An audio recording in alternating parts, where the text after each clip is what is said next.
بسم اللہ الرحمن الرحیم۔ آپ سے ایک سوال کرنا چاہتا ہوں۔ ہم مسلمان ہیں، مگر کیا واقعی ہم اسلام پر ہیں؟ نماز اذان پر ہوتی ہے، مگر ہم موبائل پر مصروف ہوتے ہیں۔ قرآن گھر میں موجود ہے، مگر دلوں سے غائب ہے۔ ہم کہتے ہیں ہمیں جنت چاہیے، مگر عمل ایسے ہیں جیسے جہنم سے دوستی ہو۔ یاد رکھو، شیطان ہمیں آہستہ آہستہ گمراہی کی طرف لے جاتا ہے۔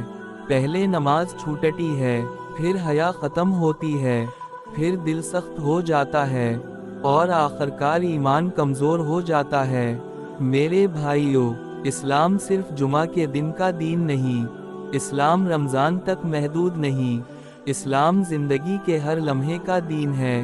تمہاری نگاہ عبادت بن سکتی ہے اگر حلال پر ہو، تمہاری بات عبادت بن سکتی ہے اگر سچ ہو، تمہارا کاروبار عبادت بن سکتا ہے اگر ایمانداری سے ہو، اور تمہاری خاموشی بھی عبادت بن سکتی ہے اگر گناہ سے بچنے کے لیے ہو۔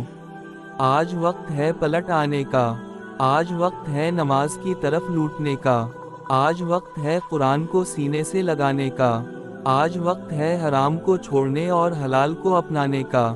یاد رکھو، قبر میں نہ موبائل جائے گا، نہ فالوور جائیں گے، نہ ویوز جائیں گے، بس تمہارے اعمال جائیں گے۔ اگر آج نہ سنبھلے تو کل بہت دیر ہو جائے گی۔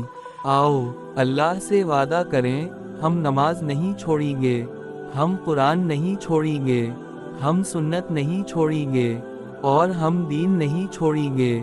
اے اللہ، ہمیں ہدایت پر قائم رکھ، ہمارے دلوں کو اپنی طرف پھیر دے، اور ہمارا خاتمہ ایمان پر فرما۔ آمین۔